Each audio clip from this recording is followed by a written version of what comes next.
Good evening, friends. Welcome back to another episode of We Need Each Other podcast.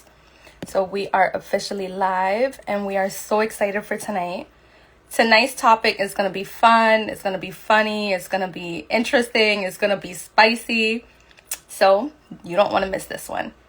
Hey, Josh. Okay, I'm about to invite you in right now. Let's see. I sent the invite. Did you get the invite? Yay! Woo! We're live. How What's are up? you? I'm awesome. I'm happy to hear that. How are you feeling? How you feel? Happy Yeah, Tuesday. happy Tuesday to you. You look great as always. Thank you, likewise. Razzle dazzle, razzle dazzle. Shout out to everyone who's joining up. Shout out to everyone who's pulling up. Family, what's up, family? We love you guys and we appreciate you guys and thank you so much for being here. You do not want to miss tonight's call. Yeah, we have a dope talk tonight. Dope, dope, dope, dope. We're gonna get a little intimate. We're You gonna. want to tell them? Yeah, sure. Let's set the plate real quick. So basically, we're gonna discuss love, passion, and action.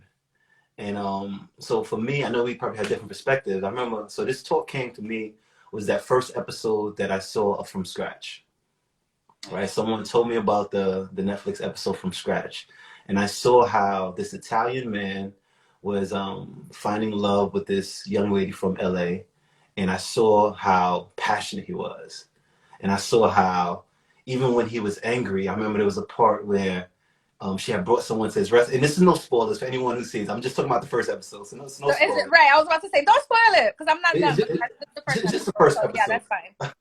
So there was a part to where he was interested in her, and she brought someone else to his restaurant. So he's a passionate chef, and he said, "How dare you bring another man to come to my restaurant to eat my food?" And then It's the accent for me.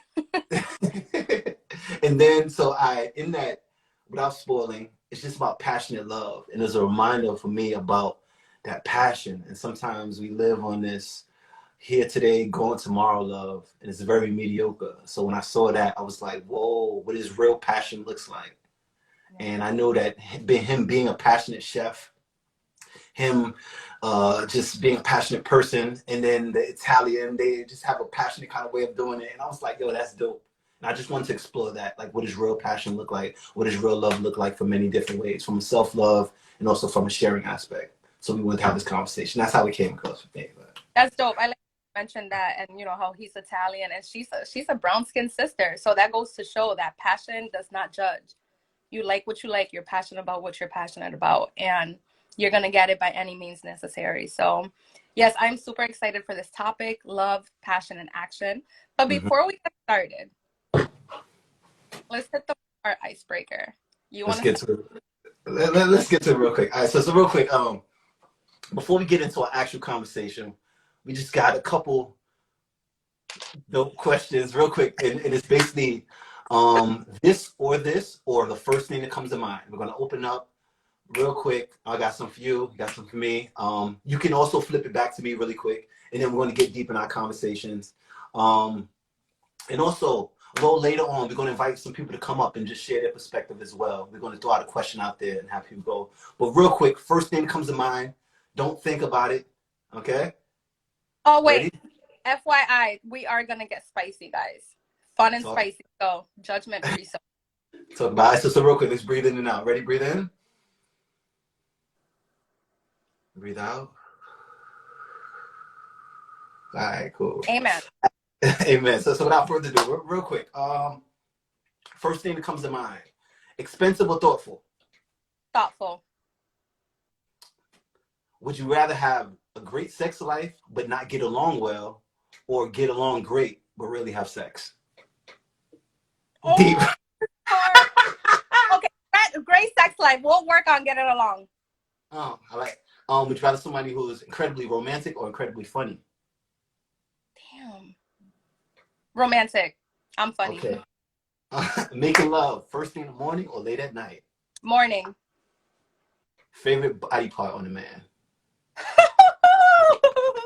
um, PG-13. Oh, his smile. Okay, so lips. Yes, lips. Oh, okay. Kissing. Slow or aggressive? Slow. One more. Would you rather your partner forget your birthday or your wedding anniversary? Neither. But Yeah. if he's not forgetting my birthday, our wedding anniversary. Right, I'll say birthday's most important. Okay, real quick. You got anything for me real quick? I'm That wasn't serious. bad. No, that wasn't bad at all. I like that. Okay. What's your favorite body part on a woman? Oh, lips. Lips. Okay. A woman with boobs or ass? Ass. Ass. Okay. What's the next one? Boring sex, but with a great heart, or an asshole with amazing sex? Boring sex with a great heart, definitely. I'm gonna make it fun. Okay. Okay. Car sex, or if you had the chance to have sex on a plane? Oh, let's start a play. Absolutely. Let's try to get away with it. Would you rather have sex with a stranger or with a friend? One night stand. Oh, wow. Okay. Oh, quick! Come on. One night stand. The first thing that came to my mind, stranger. Because a friend, you have to deal with it after. Strangers, like literally, if it's one night stand, whether it was good or bad, yeah, stranger. Oh, Ugh. I like the last question about the birthday or wedding anniversary. I'm interested to know. Wedding anniversary.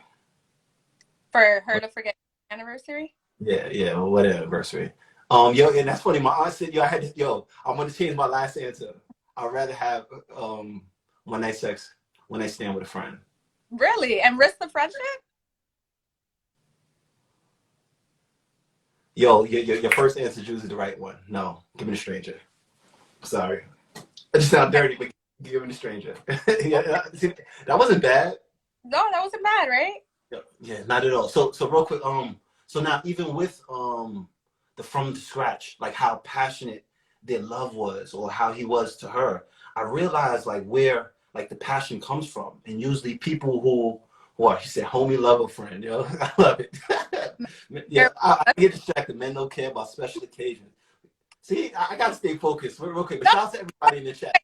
can you answer to that? Do you guys not But, occasions? no, it's not that we don't care about special occasions, but definitely birthday is very top tier. We know we can't forget the birthday. Wedding anniversary should be a close second. It should be a close second. But I do think that you women, in terms of special occasions and things like that, you women make plan ahead. Some of us men, we wait till a couple days before, be like, oh shit, it's our wedding anniversary. Let me go get something. So I don't think it's the fact that we don't care about special occasions. I think y'all just care more about special occasions. Yeah, we're more of a planner. We have more emotion tied into it. Hey, absolutely, absolutely. That's dope. Shout out to everyone pull up to the chat. That's dope. I love the interaction. Oh, the chat is on fire. Absolutely. Hello, everyone. Okay. So, well, before we actually go into our talk real quick, I do want to put out something to the people because I do want to interact. And throughout this talk, we want to talk about passion. We're going to talk about how you're connecting with your passion. So we're going to put out a question to the audience. If all jobs were the same, all jobs pay the same, what's one thing that you'll do? All jobs pay the same. You can tap in, and as we see you, we'll add you in our lives as we go along. But let's keep the party going. I like So in From Scratch on Netflix, this guy had a very passionate kind of love in that first episode. And I realized to even have that passion to a woman or to be in that state of mind, it starts with yourself. Like you having the passion in yourself. And I guess him being a passionate cook or him being in a passionate society or whatever just kind of has that. But if you don't have that passion inside yourself, if you don't know what makes you tick, what lights your fire, you have no fire to kind of give. that's true. And so it took this conversation. I always thought passion was sharing passion with someone. But I realized it's about like finding that passion, talking about that self-love real quick and really working on yourself and getting confidence in yourself so you have the ability to hit that gas pedal and just go. And just go. But if you don't have that trust in yourself or that self-love in yourself, you're constantly questioning yourself. You never get to that unconscious love. So I do think passion is dealing with the unconscious and kind of just trusting your decisions. I know what I'm doing. it's like it's your superpower. Um, Absolutely. So you said so it had, I think it has to do with self-love. Okay. absolutely, I think that that's the All right. root. That's the root, right? Right. That's where it That's stems. the root of any passion. It's the root of your own passion. Know what passion even feels like. You have to work on that. You have to build that fire inside yourself. You have to kind of know So how to get there. define self-love. What is self-love to you? Self love is self exploration. It's finding those parts about yourself that Mm, are unique, or the parts inside that you can champion and kind of zero in on that. And again, sort of like the way we look at other people, we can look at someone and be like, yo, I love how she does this. Oh, she articulates herself in the most beautiful way, or she does this. It's having that mirror to yourself, finding those things. And sometimes we don't hold the mirror up and see, what do we really do good?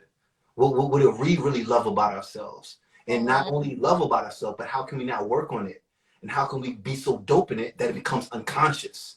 And now it's not only self-love, it's a passion. Mm. It's passion. I trust myself. I believe in myself. I love how I do it, so much so that I can just move with it, and I can just give you love, give you love, give you Right. love, give you love. Everybody gotta love. You get love. You get love. Everybody is love. But I Right, also right, think self-love, yes, it is loving yourself, and like you mentioned, loving your imperfections and your flaws, because I think a lot of times we are so hard on ourselves and we discredit all the great qualities that we have and all the great things we bring to the table. And also, when I think of self-love, I think of respect. I say I have to respect myself because I respect anyone that I love. So mm, it's kind of one of those things too. If somebody tells you, name all the things that you love, how long is it going to take you to name yourself? wow. Right? That's self-love. Like, you need to put yourself there first. And also you need to respect yourself, and you have to, it's kind of like leading by example. If I don't respect myself, if I don't carry myself in a great way, then no one, people looking at it from the outside in, they're not going to respect me. They're not going to look at me like, oh yeah, she's great, she's an asset, you know what I'm saying? Like, and Mm, knowing when you deserve better as well too. That's also self-respect and self-love. mm, Sometimes we are in certain situations and we decide to stay in those situations knowing that we deserve better. Then I like that's lack of self-love. Or you want to be in that situation because that's all you have at the moment. That's lack of self-respect, because now you're mm. coming, you're just there because that's what's available. Have some Right. respect, have some love for yourself. Know that you deserve better, and it's time to move on. So it all ties together. Yeah, and so many times we put that love outwardly, like you said, in terms of we considering the other person first. I had a friend that asked me, she said, basically, well, first I was telling her about just like a date and creating a date. And I think I always know that I know the right things to say. I know how to create a beautiful date with someone else. I'm like, oh, she'll love this, she'll love this, she'll love this. I can, Right. She turned around, she was like, she calls it her cheat sheet. She said, what is your cheat sheet? Or how can you be loved? What does that perfect date look like for you? Mm. And I stuttered. I was like, hold on, let me get back to that. You know what I mean? let me write it down. But the That's fact that that's a question. but the fact that I can just roll off the tongue in terms of, you ask me what does a great date look like for someone else, I can roll that off the tongue. I know exactly how I want that to look. I know exactly how I would like to treat you. But when I hold up the mirror to myself, it's like, oh, I have to really understand what I really like. And for that conversation, I realized I have to figure it out first. So now I can tell you that, and you can kind of say, okay, this is what you. And sometimes we get confused when people don't get it, or people don't automatically know what we want. And the reality is, we haven't articulated that, or Mm-hmm. we don't even understand what we really want. So I think that conversation needs to take place first, in terms of what do we really want? How do we want to be treated?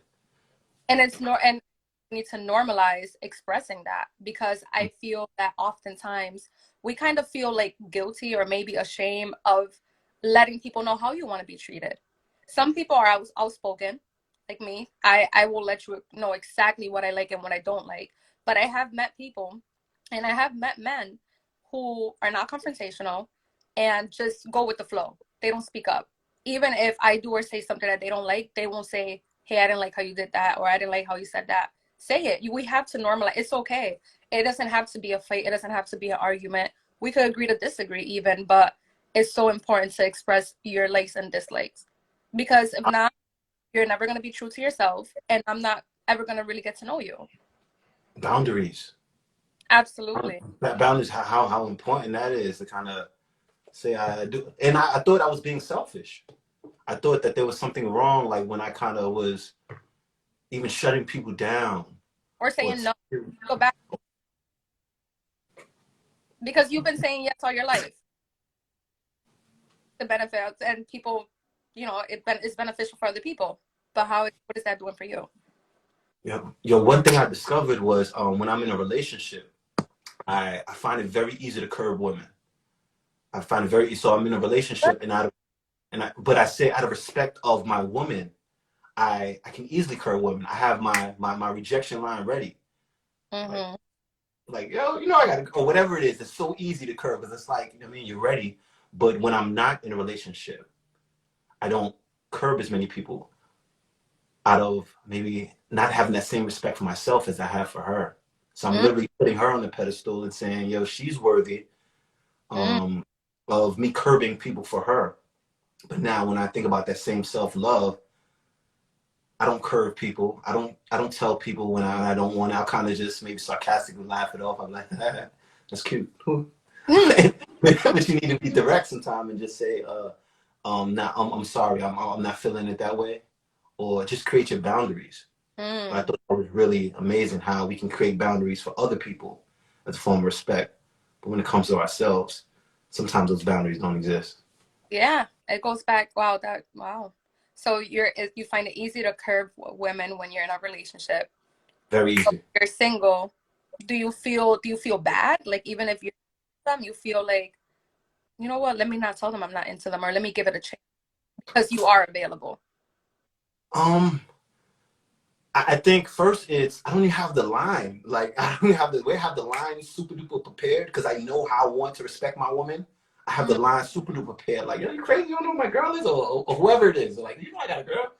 Like my And girlfriend. so, but for me, it's I think it is hurting people. I think that that's first. Me literally trying to articulate the words to say I'm not feeling on that same level. Mm-hmm. Um, I appreciate that. As that, it could be as simple as that. I'm not feeling you on that same level, but that is so hard. That is so I'm hard. I gotta practice that. I'm not. I'm sorry. I have to look them deep in the eyes and be for real. I'm sorry. If I'm you look not. them in the eyes and say that, they're gonna think it's romantic. Yeah. She said, "You thought I was feeling you?" Oh man, Nah, that's but but that is in terms of the stretch of self love for myself, creating boundaries for myself, and mm-hmm. actually telling people what do you want and what you don't want. Because in reality, they'll respect it. They may not like it, and it Absolutely. also allows the relationship to play out exactly how it's supposed to play out, and Mm-hmm. not something like you stringing them along. Because some people Right. may not actually get it, and people will respect it so much more if you say, "Hey, our relationship is this," or it shows where the alignment is. When That's there's misalignment, that's cool. That's a form of self-respect and self-love. that is true because one of the first things when you string someone along, one of the first things they say is, "You could have just said that. Why didn't you tell me in the beginning? Why did we get so deep if you weren't feeling like this?" And then that's they start looking at you differently and they start feeling some type of way. 1 second. Why should you apologize for how you feel? No, you shouldn't. Wait, what's up? That's Yeah, but that's part of the self-love conversation. Mhm. People see we're thinking for the others. Right. I also have a habit of that. I think for the collective. And if I feel I'm letting someone else down, I feel like there's something wrong or something wrong with putting myself first. And I And know too, like us as individuals, we're not going to be liked by everyone. mm, I think it is rejection is a hard pill to swallow. Nobody wants to be rejected. Nobody wants to be shut down. It takes a lot to shoot your shot. And when you actually shoot it and then it's like, oh, it backfired, they kind of like close down and go back into your shell. So you need to normalize rejection. It's okay. Not everyone's gonna like you. so before we move on, I also think it's a fear of me, um, especially if there's a friendship, of losing a friend. Of course. Um, because whether so when I've been on the other side as well. Have been actually curved as well. Like I've definitely shot my shot, and as someone who was a friend, and I remember, I don't know if this was the extent of our friendship, but I fell all the way back. I was like, my ego was hurt. Like, okay, cool. but it also reveals why you're there in the first place. Probably secretly, I probably was always feeling her, and I probably didn't really want to be her friend per se. I kind of wanted to be that. So when they don't give you access on that level, you're like, okay, yo, you're back to what you have. And that's a testament of real friendship. Because even on the other side, if you reject someone or you actually curb someone, however you want to say it, you should go back to whatever you kind of have. And I True. do know, especially, and also women, every time that I've had rejected someone or every time I have curved someone, they just disappear. Because they're probably hurt. They probably hurt. And also take into account, I think I've given false hope. So they're like, their feelings were too invested. And Mm. now it's like, it hurts so much. What does Squeak say? If they're your friend and they know your situation, isn't that showing you disrespect? Um, I don't think not always. Sometimes they don't know your situation, or sometimes they know that you are single and available, but they don't know that you don't feel the same way. So they feel like, okay, we're both single. We both have all these great conversations. Why not give it a try? I think that's what happens at times. I also think as a true measure of a friendship or a measure of true love, it's kind of I want what's best for you, even if Mm-hmm. it's not me. And it should be that, especially the woman who I'm shooting a shot at. If I'm not aligning with her, if I'm really showing a real love for her, go find for what tickles your fancy. Go find for what lights your fire. And if I'm not that, I wouldn't want to put myself in that position out of real love. That is So true. Well, that's why. uh-huh. Yeah, I was gonna say that. That's why it's no problem that you should exercise that because you're just aligning things to exactly how they would, how they're supposed to be, Mm-hmm. instead of kind of creating a false narrative. That is true. Well, I've been on the side that I have curbed a friend to protect, Ooh, talk about it. and I got cut off. I got cut off. And Mm. I found that to be disrespectful. And I was like, well, damn, did you ever care about a friendship? Did you ever care about me as your friend? What we build our great conversations. But then I realized, putting myself in the other spot, right, in his shoes, I'm like, maybe that is his way to protect himself and his feelings. And like you said, his ego is like being rejected is not easy. So how can you shoot your shot to your friend, be rejected, and then the next, okay, good morning, friend. Like I know it's gonna take some time and also some healing because that is hurtful. So I had to like understand his side of the story as well. I And could, and in the beginning, I was like, I thought you were my friend. Like, aren't you glad I kept it real with you? yo, I was saying the same thing Ivy just said. That his ego's hurt. Right. Ego. It's usually not like it's just that me thinking that I thought she was going to say yes or whatever it is. My ego's hurt. But once you get past that and you just kind of have love, then that should just be, hey, I want the best for you. Could have. Could you have, could have been you was unintentionally giving mixed signals. It could have been. It could have been. That Sometimes part. about it. Absolutely. That That part. definitely happens for sure. That. So Especially check it now. for such a long time and you have such a strong connection, even though you're Mm-hmm. looking at it as a friendship, it might come off as something more. And I like Hey. to flirt. So And I like that true love exists where the ego dissolves. Absolutely. Because then, actually, once your ego is dissolved, it actually can make room for real interaction. that's Okay, correct. we're not this, but we can be this, whether it's a business partner, and I thought it was going to be a romantic partner, but you're someone I can see as someone that can help me in another area. Now we can really be authentic. We don't have to front.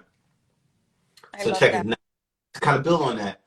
So self love, I always say that that's kind of root. It's trusting yourself, kind of building up that confidence in yourself, and learning how to hit that gas pedal yourself, so you can go on and you can just be you and your best self, and you can trust yourself, even if you're getting shot down. It's all right. It's cool.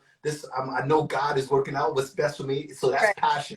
I'm in love with this life and living, and I love myself. So now, once you kind of discover that, you discover that passion and that love for yourself. Now it's a thing of like sharing with someone else. Actually, so now what does that look like for you in terms of, and have you ever been in a passion relationship where you actually are unintentional, not unintentional, unconsciously just going at it, and it's not so much 1+1 or this, it's like you're falling almost. Have you ever been in that kind of passionate relationship before where it's literally Absolutely. passion? Absolutely. Because when I think of passion, I think of it being uncontrollable. You know, you wake Mm, first thing you think. That's the first thing you want to do is talk to that person, see that person. You Passion. smaller things. There's a bigger purpose behind it, right? And to me, and here's my definition of passion and love. The difference to me is you can love someone, you can be in love with someone, but you could still walk away when you feel like enough is enough, or you feel like that love is not being reciprocated. I feel like when it comes to passion, there's a bigger purpose behind it, and you want to work on it no matter what. You want to get to the end, like you want to make it work. So yeah, for sure. And I don't think it's talked about oftentimes, but passion can also be a bad thing. You're so passionate, you kind of become kind of like obsessed with something or someone, and it's like, no, we're gonna make it work, even if it's unhealthy, or especially Mm, if someone for years. You're like, I didn't put all this time, all this energy, I didn't give you all of me for X amount of years for me to just walk away. That's also passion. mm, So mm. passion, So it's kind of blinding. It kind of gives you tunnel vision, and you can't see nothing else. absolutely, yeah. It's like, yeah, tunnel vision. It's like, you're not my man. Don't look at me. Don't breathe my way. Don't try to touch me. Don't talk to me. Type of thing. Absolutely. That. Mm. No, I've never experienced that. I've never experienced that. So you've loved someone, but there's a difference. You can love someone, but being in love with someone is different. So you've never been in. So now I probably love someone on the same way that I've committed love to myself. And as I find my passion, I'm able to now know what that feels like to other people. But previously, I don't think I've been extremely passionate or have moments of passion where I'm kind of like, okay, or I wouldn't even call it passion yet. It was learning to fall in love with myself, learning to kind of get to that point. But passion when you're unconsciously, I'm just literally getting to that point in life where I'm finding that passion, something that I'm so committed to. It doesn't matter how it looks. It's just I'm kind of going. I'm in my creative mode. I'm finding new ways to do it. I'm waking up, kind of same thing. You wake up, you want to call that person. Yeah. I'm waking up, getting creative. I'm writing out plans, and with the workout, I kind of found that passion. I literally would wake up out of my sleep and think about some kind of regimen real quick. I got to put it down real quick. I'm constantly searching videos to how to apply it better. I'm thinking how to do that. So I'm learning how to discover that passion myself. But no, I've never actually applied that when it comes to relationships. It's like you asked me in a previous conversation that we had. I don't remember what show it was, but you said one word to describe your love, and I said Mm-hmm. mechanical. When I Mm-hmm. meant by mechanical, it was just in a way to where I'm learning how to get to that unconscious passion just falling. I don't care what it looks like. It is what it is. I'm allowing it to flow. But it starts with lack of trust with myself, lack of my own, Absolutely. lack of my So own. Yeah.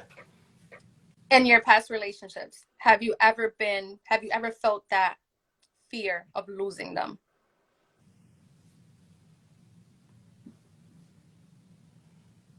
Don't I worry. think, Don't worry. None of your exes are watching. no, no, but no, I wanted to, but don't shout out to everybody in the chat.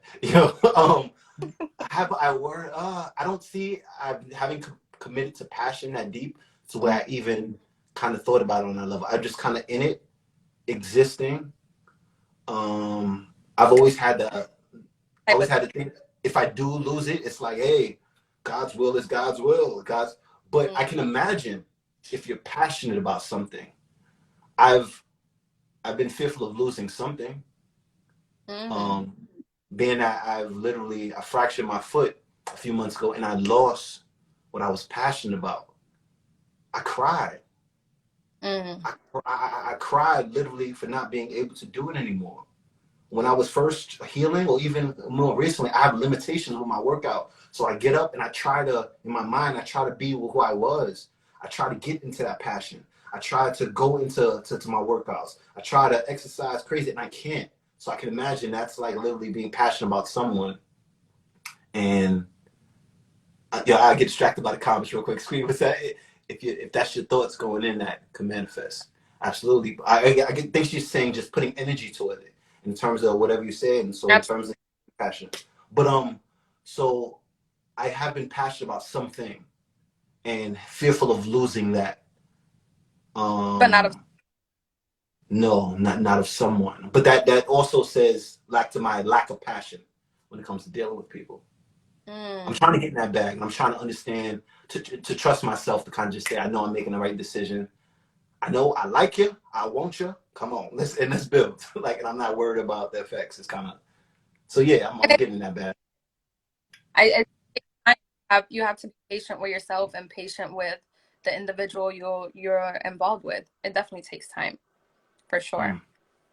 Mm, Yeah, I So want to know what people are passionate. I'm sorry. Get real quick. I just want to put that question out there. Yo, if every job paid the same, what's one thing you would do? I want to know how people connecting with their passion. We're not talking about something that you have to do, something that you would want to do. If all jobs paid the same, finding that passion. We want to put it out there. We want to invite a couple people in. But go ahead. I don't want to stop your wisdom. What you're saying. before we talk about sharing with someone else, sharing that love and that connection, I think it's also important to do the inner work and going through your own healing journey. Do you feel like you have tapped into your healing journey? I think I'm crossing that bridge. Or at times I haven't given myself time.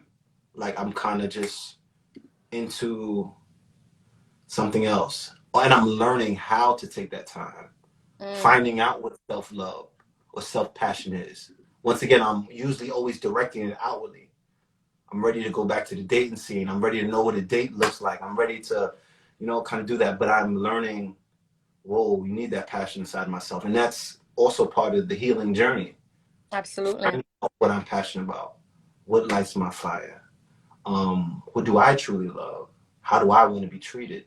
And I can do it to myself. So I believe I'm currently in that healing journey. For That's, yourself, what does that healing journey look like for you? And are you in the process of it? Have you gone through it, and where are you at in terms of that? to be honest, I think healing is a lifelong journey. We grow daily. We're put in certain situations on a day-to-day basis. And I think that I have done a lot of healing for sure. And what's interesting, one thing that I discovered once I did the healing, I feel like it was kind of like a rebirth. Like Mm, I got to know a new version of myself. I got to know this brand new woman. I got to know this woman who's not taking no shit. Like I'm not playing. Like my boundaries went up so high, and mm-hmm, my self respect went up. Love, all of that was tied into my healing journey. But I honestly think that I'm not done. I think that it's lifelong. It's like you need to work on yourself daily. And once I reach a level, I want to enjoy that level and enjoy that accomplishment. But I know that there's a next level to reach, and that's kind of similar with the healing journey for me. But I do strongly believe it is imperative for you to go through your healing journey before trying to move on or before trying to start something new with someone. Because if not, you're just coming into a relationship or a situationship damaged. And mm, that brings insecurities. And mm, that brings anger, your ego, all of the above. And it's like all the negative things. And you're constantly comparing this new person to your old person because you didn't do the inner work, you didn't heal, you're still hurt. Now they're paying for that hurt that didn't cause. mm. So How do you know? I mess this up. This hookup culture and this dating culture, I think that's why it's so messed up because people are not taking the time. First of all, you need to take time to yourself. After a relationship, you should not be thinking about jumping to the next person. Get to know yourself. What do you like? What don't like? So you can express that in your new relationship. And also do the work. Healing is the new sexy. Come in happy, come in productive, come in healthy. You don't want to bring all that baggage into the table, into the new relationship. That's too much. Mm, mm, mm. Yeah, That's like she too much. said, it is a Yeah. lifelong journey. And, hold on, I'm sorry. Say it again. I couldn't hear you for a second. Talk to me. No. I said it definitely. I'm reading the comments. It definitely. Yep. It looks different for everyone. Absolutely. Mm. I will. I was going to ask, when do you know that you're prepared to kind of move on? When do you know that you reach that point where you're able to I go into a relationship? I know when I was no longer angry. I knew I Mm. was prepared. When I was no, I'm losing you. Can you? I hear you. I see these comments coming in. Shout out to You're all kind you. of I'm blurry. gonna go back. Not sure. You can see me. You can hear me. I can hear you. You got the Oh, mic, yeah? there we go. Yeah, so for me, I knew I was ready to start dating again and ready to move on with my life completely and close that specific chapter that I was healing from. When I was no longer angry, when I can share the things that I've been through or the things that went on in that situation. And I was okay with sharing it. I wasn't breaking down. I wasn't having regrets. It's for me, I took it as a lesson, a super, super huge lesson.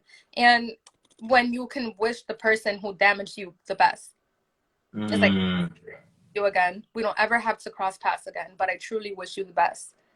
And I'm no longer angry. When you also too, what I learned in the healing journey, you have to accept the fact that you might never get an apology. mm, But for me, it's important to forgive for myself because if you don't forgive the person, you're always going to be a prisoner and they're always going to have control of your life and your next steps. So it's important to forgive for yourself and for your future. So yeah. for me, that was the point for me to realize that, you know what, I'm good. I'm real good. Mm. I saw Squeak said, what if you healed yourself, but your partner is on that same journey? That's That's, tough. I believe that that's with alignment. Mm, That's like literally you treat people how you're treating inside. So if he's not on that same journey, know that he can't give that to you because he just doesn't have that same way with the passion and love. It's all mirroring ourselves. If we don't learn to value ourselves on that level, or we don't know what we want, we're just practicing by giving it to you. We're not even real. So I would say just vibrationally or alignment wise, that's when you set boundaries and you say, hey, listen, this just doesn't feel right. Sometimes I don't know why. It just doesn't feel right. It doesn't align with my standards. welcome back. Yeah, I think definitely alignment. And I think that's like you said, sit down and actually have that conversation. Don't just assume that they're angry. Don't just assume that they're sad. Have that conversation. Like, what is hurting you? Not done the inner work and maybe help them with resources. What can I do to help you? What can I do to help jumpstart your healing journey? And sometimes, unfortunately, they don't want to heal. They don't want to work on themselves. And then that's a wake up call for you. Mm. And I think also it's sometimes it's known it's not your job to be healing people. Like I mean, know that that's you're on your journey and you have arrived at something and you kind of just know what you want in return. And sometimes it's just saying that they can't give me that. And now in terms of being doctor and trying to get them to level up with me, it becomes a burden. I think it's just literally alignment and saying that's just something that's hey, it's baggage at this point. And you coming into a situation with them, it's like you're literally trying to play doctor, and but people who are on that healing journey usually find broken people. Oh, absolutely. It's like you're them, which is it's really, it's like I'm trying to But help. Why are you trying to bring me your baggage? mm, I notice definitely how I treat people is how I'm treating myself. And sometimes when I say I'm not haven't been treating people great, or I can't curb people or set boundaries, because really when you set boundaries, I don't. The word curve has so many negative connotations, but Mhm. when you kind of set forth your boundaries, that's actually love to them. I'm actually doing you a service. I'm not lying to you. I'm actually being honest to you. And when I can create that boundary for you, I know that I'm creating boundaries for myself as well. And so when I'm not servicing people the right way, or I'm not loving the people right, I have to look at myself and say, maybe I'm not doing the actual work. And step by step, I'm learning what that passion like really like looks with like. And for me, it's about taking time. It's literally like learning for real. This time that I'm in right now, this has been the most meditative, um, the most amount of time of me taking time myself, patient, because my mobility was taken away from me, because I can't jump up and teach a class 3 times a week. I'm forced to sit back and see what is the greatness in myself. I'm writing for more. Mm. Shout out to us. We established this podcast as a result of me taking that time to sit back. So I really said, hey, I can't do this. What are some other things that I'm great at? I'm a great orator. I'm a great speaker. I'm a great conversationalist. We started having conversations and we created this thing. We're at what is this, 7 episodes, Episodes. not even 2 months. I think that's a testament to passion as well. Real quick, we had the idea. We kind of put it to use. We didn't even think about it. We just kind of kept going. But it's also finding out and taking inventory of what you're great at, and So that's when it comes to self. I realize now when it comes to a person, finding that passion in them, it's the same thing. It's exploration. I Mm, think exploration with somebody is about like investigation, slowing it down, taking time with a person, absolutely. maybe even taking sex. Give them that one-on-one, because Yeah. sometimes give your attention multiple people or multiple situations, and how really getting to know someone if you're not that one. That part, that part, that part. That's something I'm learning in terms of getting into that passion. How can you be passionate about something if you're dividing your energy? Mm-hmm. I think by nature, if I'm so passionate about one thing, I literally have to shut other things down because Mm. I'm giving 100 to this and I don't have the energy for that. But if I'm giving 25 to this, 25 to this, 25 to this, and 25 to this, I'm never at a point where I can hit that gas pedal. And people feel that too. That's right. Literally, if we're having a conversation right now and someone's trying to contact me, I have to prioritize. I have to choose one. If I'm gonna choose you, I'm gonna choose them versus setting a boundary and saying I'm locked in with this. And So I'm also, learning. energy doesn't lie. You can definitely tell Mm, shifts, and you could definitely tell when the attention is being divided between you and someone else, or you and multiple people. You could definitely tell. So I mm. have a question for you. What's up? You Talk to me. Put me in hot seat. that you have really been getting to know yourself. Do you think you have really tapped into your love languages and what they are and why? I'm learning to see. I think they always say the healing journey is an ongoing journey, but actually understanding what I like is something I'm literally writing down. Um, Figuring out what do I like. Like I said, someone had asked me that about a week ago, and I was basically saying, "Hold on." I said, "Let me get back to you." Hmm. Or and then I started writing it down, and even in writing it down, I wasn't so clear about it. So from a book standpoint, there's a book, The Four Love Language. I can say, I really love quality time, and I love words of affirmation. I love when people kind of notice me, or when people are taking the time to be present with me. Those things really kind of ignite my fire. So really like going in, what does that mean for myself? Now, affirmations, do I look at myself and say, I'm beautiful, I am capable, I'm creative, I am all these other things, big myself up. Quality time with myself, I'm having the most quality time ever. Absolutely. I wake up at 5 in the morning just in prayer. The other day, I was inspired by a scripture in the Bible, and I just opened up the Bible and I kind of just started reading. Never done this before in my life. Mm. I I just literally just started reading, and for me, that's now tapping into that love language, that quality time, taking time for myself, what I really want, tapping into that affirmations. Literally, after the workout, before I get in the shower, taking off my shirt and say, "Oh, you look good." That literally confirmed. I fucking love you, man. You. No, for real, you really have that. But you know what's interesting? What I've learned as I've gotten older, I've learned that they're all mine. All of the love languages are mine. It's just a matter of balancing them out and a matter of giving it's time and attention to each. But for me, I would say my top three are quality time. That's number one. If you want to spend time, like you cannot get time back.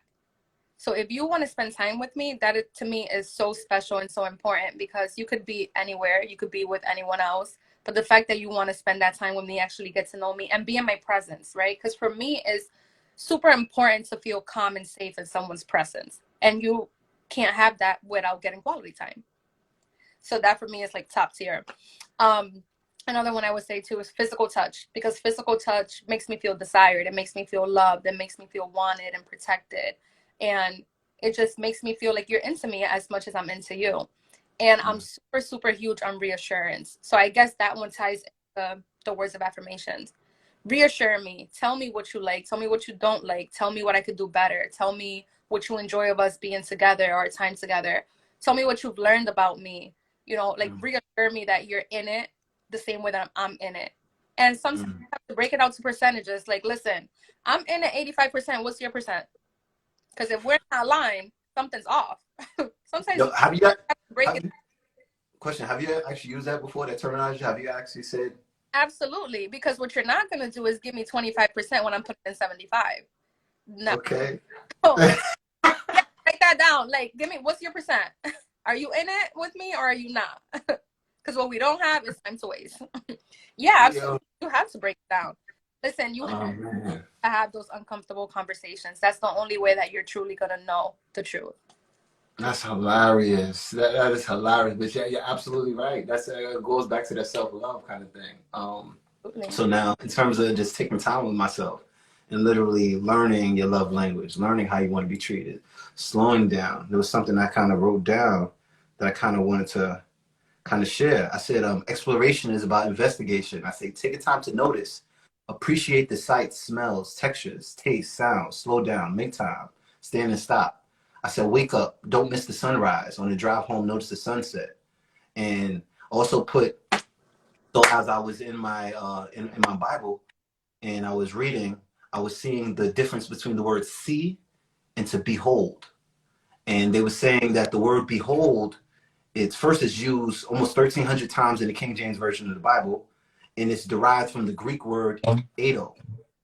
I said the literal translation of that is to be sure or to see. So in dating, sometimes we just see a person, but when you're taking time and you're observing, you're beholding a person. So Mm, it's literally observing with all your senses. It's not just my eyes.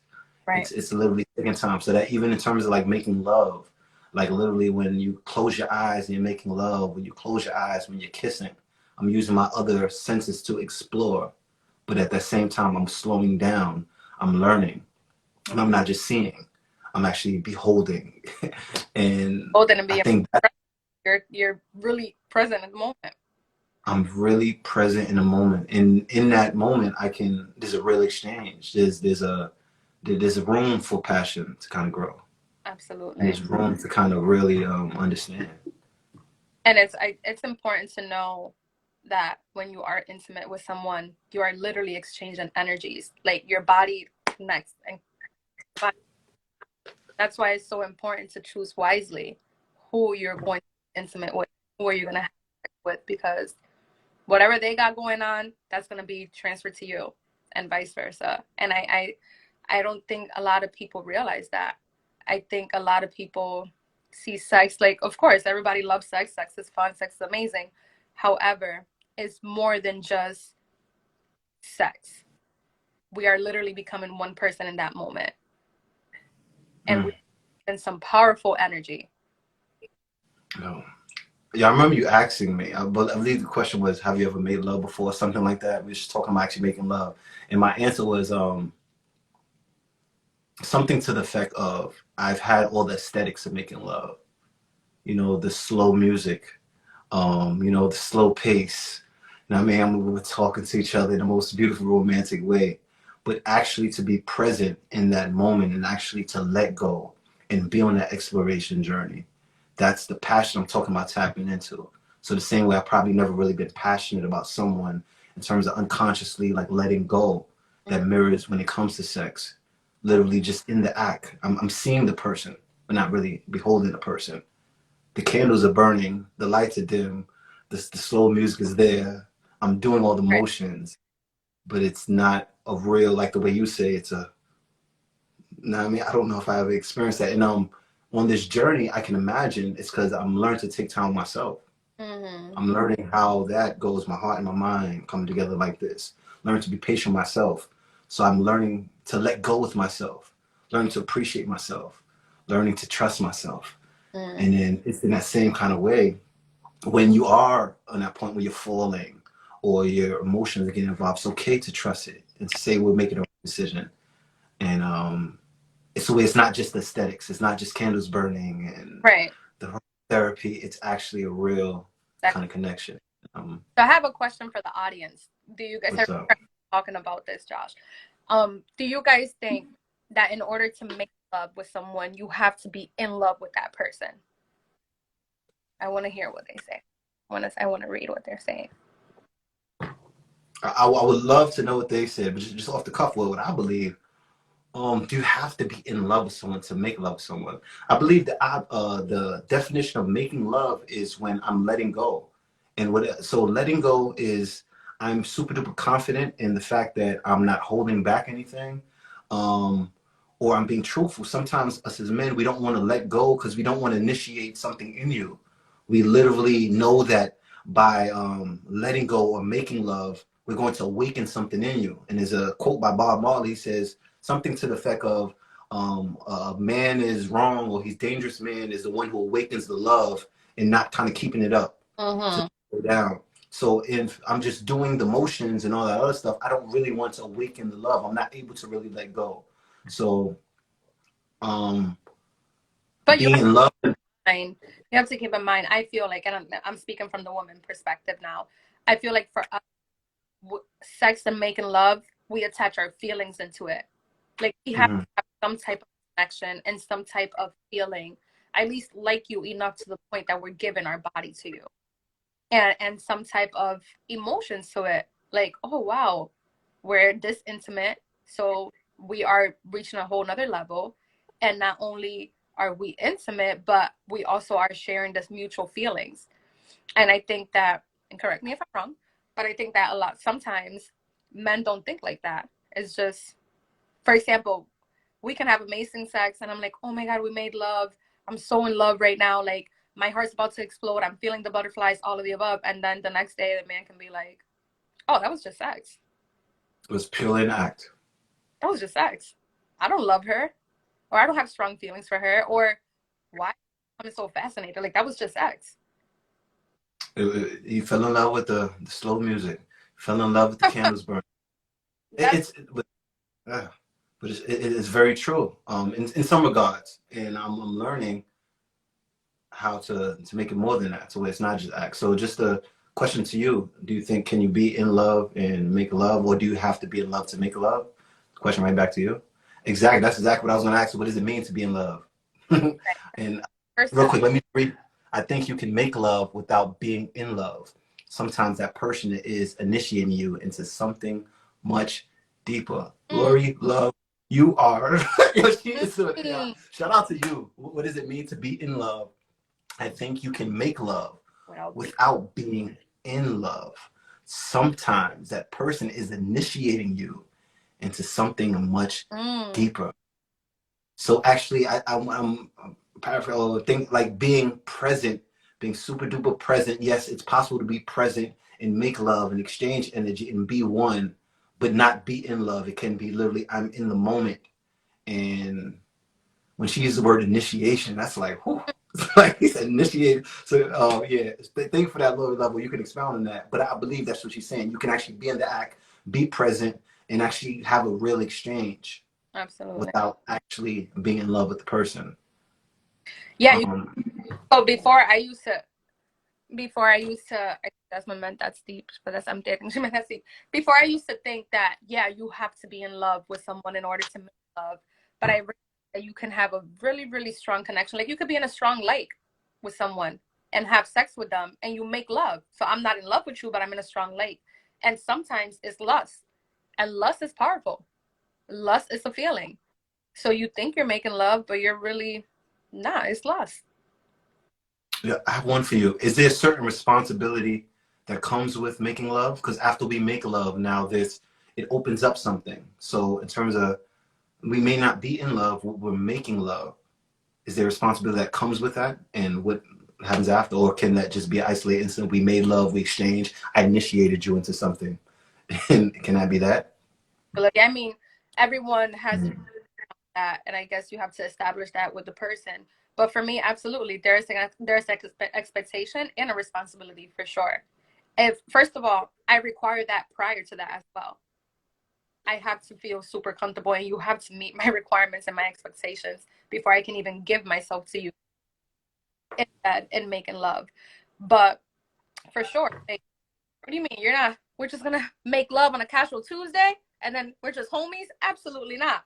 There's a responsibility tied to that and an expectation for sure. For Mm. So almost so Lori said, or what I'm saying is maybe that it's not the person you'll spend the rest of your life with, but that doesn't mean in that moment in time in lovemaking, it did not occur. I think she's talking about, I love that she's talking about being present, Mm-hmm. but it not having so much a contractual agreement with it. It's just literally sharing. Fair Is enough. that possible? For you, is that possible personally? Or does that Um, come with a contract? for me, there has to be some type of emotions tied to it. I can't have sex with someone that I'm not emotionally attached to. No. There's clearly an emotional attachment because that's why we're here. It's emotion, but so you're saying the emotion that supersedes the actual lovemaking is something that's ongoing Mm-hmm. that we should carry on after. So the lovemaking is just a byproduct of the emotion. It's Absolutely. not just an isolated moment where we're learning how to exchange. No, for me, it's not because that love making is tied to something. It's tied to a stronger connection. Because if not, we can have amazing sex and no connections and still feel like it was love, but it wasn't. But for me, when we're making love, we're going to tie that into something deeper than just, oh, we're just hooking up or we're just enjoying this present moment. And then we might never speak again, or we might go our separate ways, or we might just establish a friendship. For me, it's way deeper than that. There's a connection tied to that. I respect it. I respect it. And what I believe Lori Love is saying, like I said, it can be an isolated moment. It's literally just being present, being Mm-hmm. super present in the present, and you're able to be present. But I also know to be present, you also have to not have fear. Right. You have to be comfortable. So I think that's more or less what you're saying. For you to even come to the table to make love, you have to have no fear. And part of your fear may be a person making love to you and not having a real emotion attached or not wanting to continue the emotion. So Right. for you to even come to the table and kind of let go totally to make love, you have this certain kind of requirements for you, and that makes sense as well. Absolutely. Yeah. Because some people can have sex and then bye. We don't ever speak again. But for me, before I even come to that point, I already have emotions and I already have feelings involved. And right after that, then I'm definitely going to have more, my feelings are going to continue growing. So that's why I say there's a responsibility attached to that, because now if I liked you before, now I really like you. So where are we going from here? Mm. And Look, Lori even took it. only looking for a positive outcome. I love it. I respect it. It's awesome. Lori took it even deeper. And Lori, if you want to tap in, you can tap into the live. Lori Love, she Yes, was you want us to invite you? Yes. Lori Love was someone who not only at one point was my business partner, but someone we exchanged some of the deepest conversations with. And we went and we had health and wellness events all throughout the city. We did coat drives and we actually fed the homeless. Oh, And her perspective on love, hence the name Lori Love, is dope. But she said, I think you can make love and not have any type of penetration. If you want to tap in real quick, it was crazy first. We're already on the hour already. You see how fast that went? so fast. We didn't even know. So fast. So I think that's worth exploring. Making love and not having any type of penetration. So it's deeper than just being present. I would like to know what that actually looks like. So Lori Love, you can definitely tap in if you Yeah. want. And But I'd like to elaborate on that for sure. Wow. so check it. So we wanted to go into the next phase. You ready? Yes, I'm so ready. You ready? So you introduced this game to me. That was really dope. And we thought it would be a great game to bring to the public. Um, Shout out. We look for sponsorships. So, I mean, what is it? So, drop the name of the game and tell them a little, like right now. So, real quick, Lori Yeah, Love, you real just want quick. to tap in real quick? 5 minutes. Yeah. But before we get into the game, we can just tap in real quick. I just want you to expound on making love and not having any type of penetration. So, just send us a request for the live and we'll accept and share with us for a few minutes, Lori. Yeah, I definitely want to explore more of that, and I want that to be elaborated. Okay. So the name of the game, real quick, tell them the name of the game and how it works. I almost forgot the name. So it's called Affection. And the way it works, it has 6 different categories with different questions, and you choose a category, and then the other player asks you a question. And it's random, and it is questions that you probably will never imagine. But what we love a lot about this game is that it really gets to know you get to know the other person on a deeper level, because it's asking questions about childhood, family, upbringing, past love lives, things like, what do you think about when you're by yourself? what kind of goals do you want to accomplish that you feel like you haven't reached yet? And I'm giving away the questions, but those are just examples. But yeah, it's a super fun game, super interesting to say the least. And I'm gonna read the categories. So the first one is looking back. One thing go. It's kind of like an icebreaker. It's the first thing that comes to mind. Intimate, playful, the game of truth, and the last one is moving forward. So it taps in a little bit into the self-love, into being in a relationship, and to moving forward with your healing journey. It's super, super cool. So are you ready? Yeah. So real quick. So check real quick. Do you have a notification at the bottom? Sometimes Yes. sometimes they're waiting in the waiting room. Okay. You should be coming in now. Come She look. in. Lori, yo, real quick, coming to the conversation, my homie, my friend, Thank you. my oracle of, my homie, Thank my you. friend, my oracle of love, Lori Love. Clap it up for her. Sorry, I have horrible lighting. Hi. Hi. Welcome. What's going on? How are you? So we want you to expound on real quick. We thought that was not only deep, but I do need a little clarification. That's dope. Yeah. You said, I think you can make love and not have any type of penetration. Tapping on that for a little bit. I think if you're really connected to another individual, whether it's men or women, I don't think the sex is important. I just think it's more so the connection you have. You know, can you sit in the same space and look into each other's eyes and like let whatever comes up show up and hold each other in that space, whether it is like I look into your eyes and I feel like crying or or whatever, or maybe you can be in the same space and breathe together, like practice exercising of breathing, or just intimately, which I think goes into a little bit of like what Kama Sutra maybe is about. Not really the sex positions, but really getting to know a person's body, like caressing your neck or the back of your neck, or just finding these different places that maybe can make you climax that you didn't even know could do that.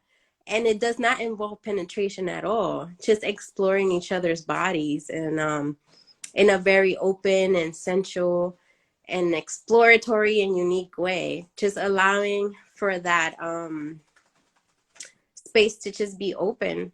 That's deep. Mm. That's super deep, and thank you for elaborating. Do you think that's also ties into building a connection and building up those emotions and feelings? Well, definitely, because I feel like even to be in that space with somebody, you have to be kind of building some type of connection, right? Whether it is like, I mean, I'm sure there's people that I mean, I don't know. Maybe there is people that will randomly walk past each other and say, "Hey, come over to my house," and that happens. But I don't know if I've experienced that in that way. But definitely, and there's a whole nother aspect to sex too, because I know maybe we're thinking about it in this. Now I'm taking it way out there, right? Okay, go ahead. Like we're thinking about it in this 3-dimensional experience, but have you ever had a sexual encounter in your dreams with a different being? You know, like, I know that's taking it way out there, right? But there's people that have had those experiences too, you know? And what does that mean too? So, yeah, that's it. What I gathered from that was even changing the definition of what making love is. So we assume making love is from a movie kind of perspective or what we hear in songs. It literally involves penetration. It involves the slow music. It involves the candles. And that's what we say what making love is. But making love, which you explain, what I get, is being extremely present, getting to sensations that may not just involve our genitalia. It involves heightening other senses in you, like you said, the back of your neck, the back of your ankle, or just being present. I'm sure some people probably literally can make themselves climax, like I said, without any kind of touching. I've heard of that. So even that kind of being present, sitting with someone and exchanging that energy. So it's deeper than the hands and all that. It's an energetic kind of thing, and that's deep. deep in kind of passion, love, passion, action, and That's that's a whole deeper level of intimacy and creating that comfort. I love it. That is strong. Lori, thank you for sharing. You're awesome. It's great to see you. Thank you. Thank you Do so I, much. Nice do I meeting hit? I'm not sure how to do that. you. The little video. Yes, I believe so. Oh no, I just put it on pause. Maybe I think it's an accident. the X. It's Check. If you want, you can even stay. But yeah, yo. Thank you so much. That was dope. I love how you broke that down. Like really, really, really touch a whole nother side of intimacy. Yeah, have you ever experienced that kind of connection that didn't involve sex? Not to that extent. Not how she broke it down. No. And that sounds like wow. That sounds dope. It kind of almost sounds like, you know how you talk about Love is Blind? I've never watched the episode, the show, but it feels that way. The way she broke it down and explained it, kind of you're just letting go and enjoying the present moment and each other's, in each other's comfort zone type of thing. It's like a whole that level of intimacy is just crazy. I don't think I've ever experienced that. Or the real definition of sensuality.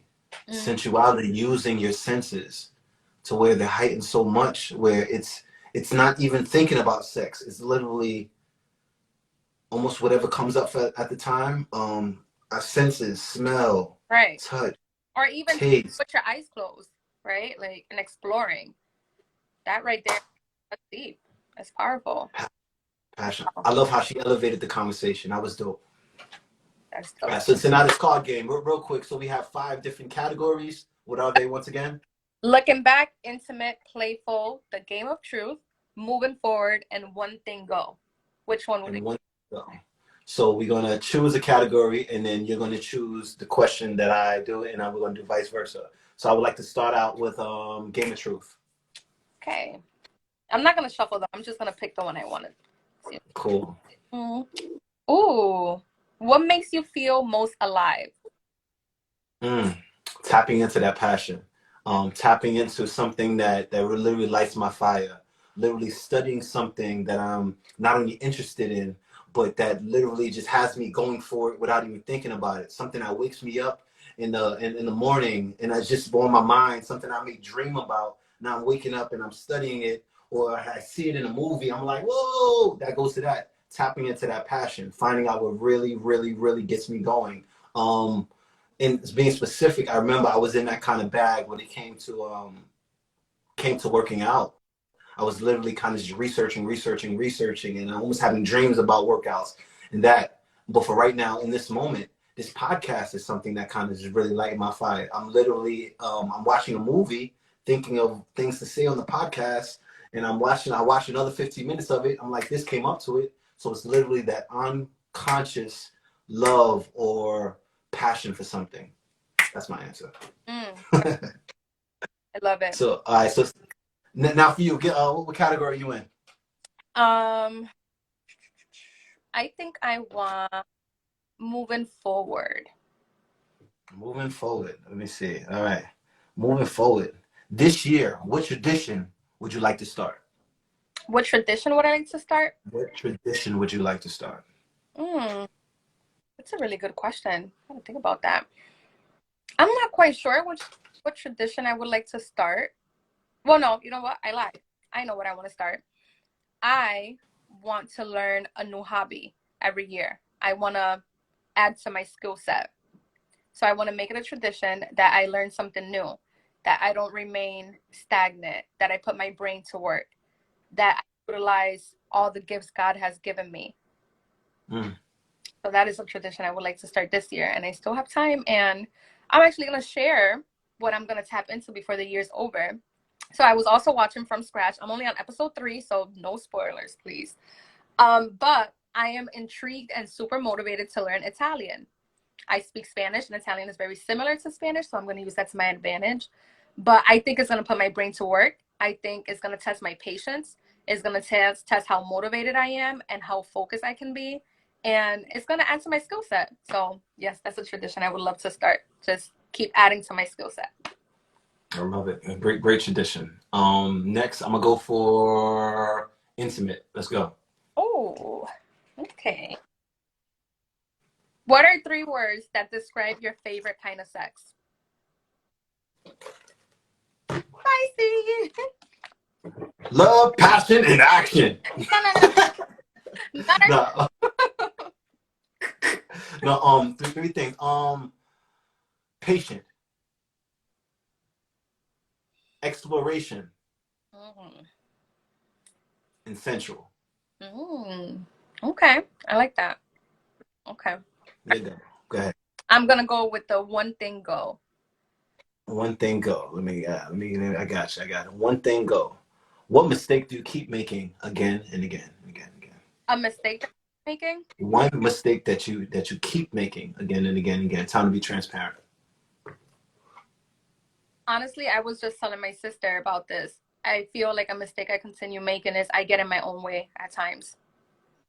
I'm really good with catching myself and moving away from it, but for some reason, another situation might come and I get in my way again. So yeah. So that you just constantly always get in your way and learn to just. But I like almost to curve myself and to like check myself, like, what are you doing? No, like this is meant to be, like you're meant to be here, you're meant to do this. But it's something that I always continue to do. I get in my own way. Good answer. All right, so now I'm gonna take it to playful. Playful. Didn't we just do playful? No, I did intimate. Okay, you did intimate. Oh, good memory. So wait, because there's like a whole one. There's like I want to. Okay. As the only human left on Earth, what would you do?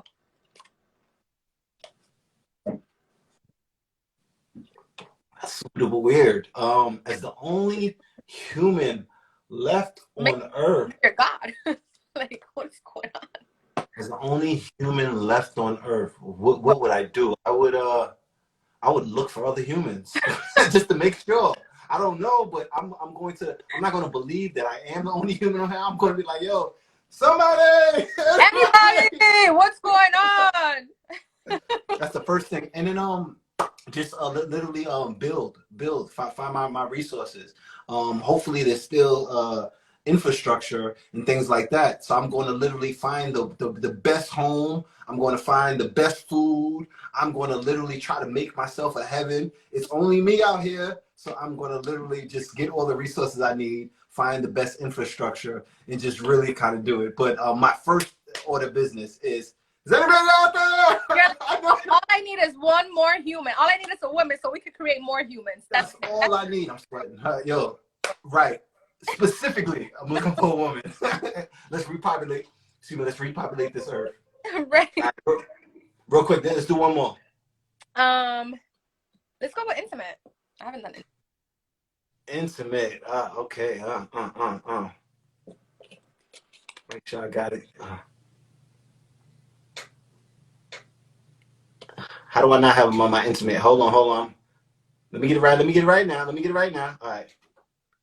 Got it? I have mine right here.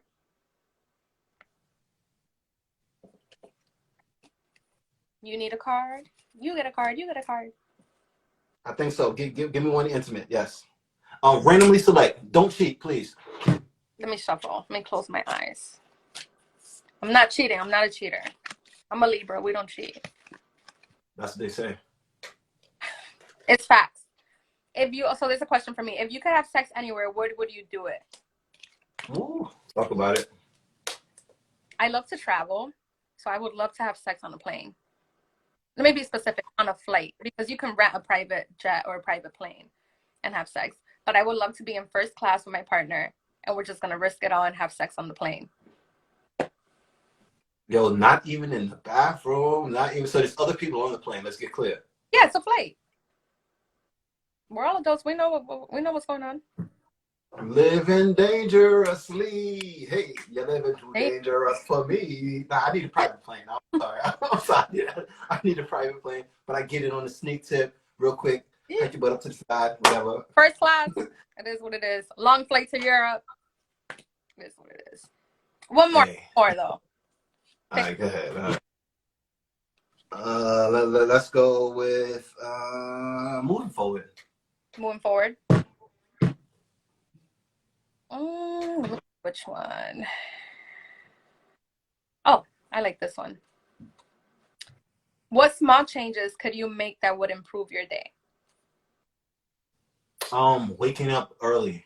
For the past week, I've been literally finding myself waking up at 5 in the morning, getting into my prayer, getting into my breath work. Like I said, on some days, I even open the Bible and I just really was led to a verse, really breaking it down. What I do is I just take a chapter, a small part, or scripture, and I go through it, find out what it says, start at the top, then I go a little further down, come back up, and you kind of go into that. And in that, it has given me a feeling of centered.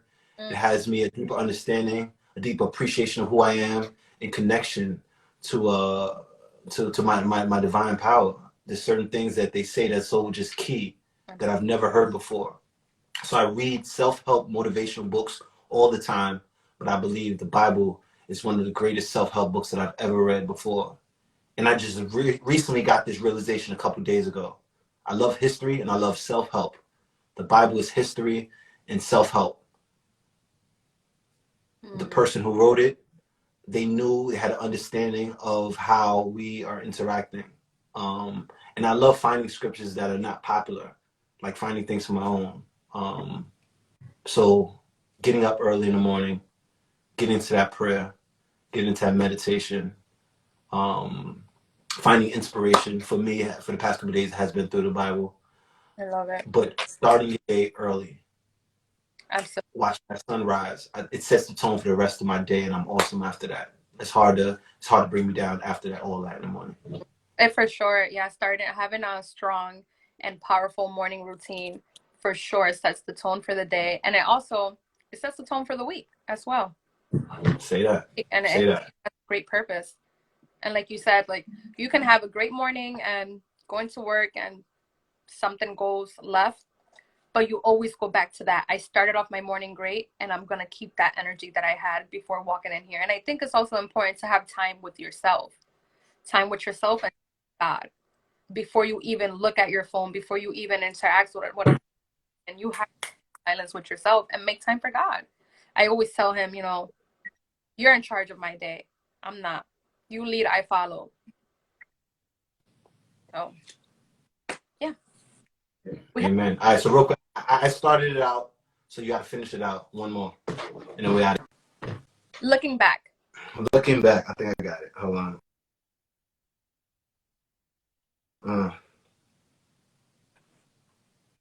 Looking back, what's the most daring thing that you have done to date?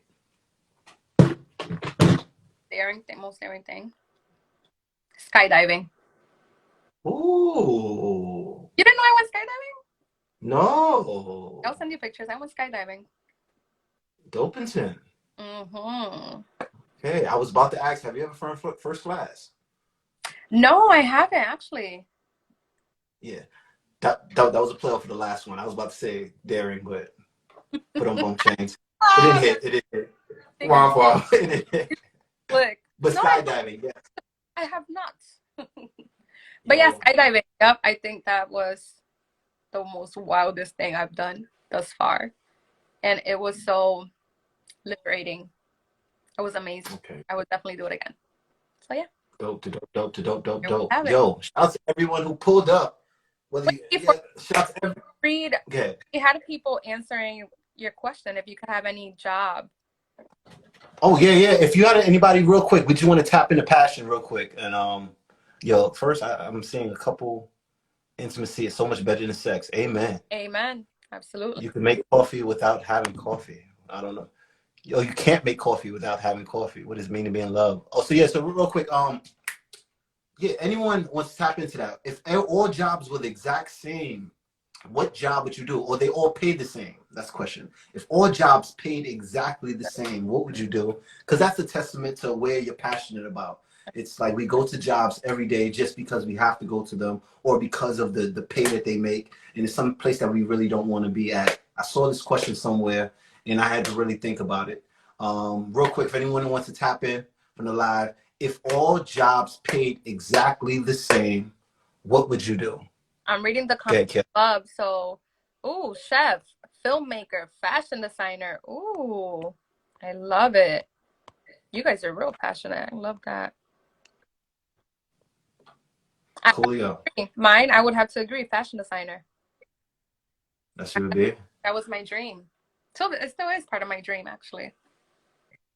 If all jobs are the same, book writer and public speaker. Mm-hmm. I would kind of just give people a hard copy of exactly what I'm saying and kind of translate these concepts of love and passion and basically what we're doing kind of now in terms of really open up that throat chakra and really expressing yourself on the most deep, beautiful level. But I know it's always good to kind of work on myself first. So as I'm working on myself, I know what comes out of me is going to be dope. Absolutely. So if I would write me some books, give people something to read and something to listen to.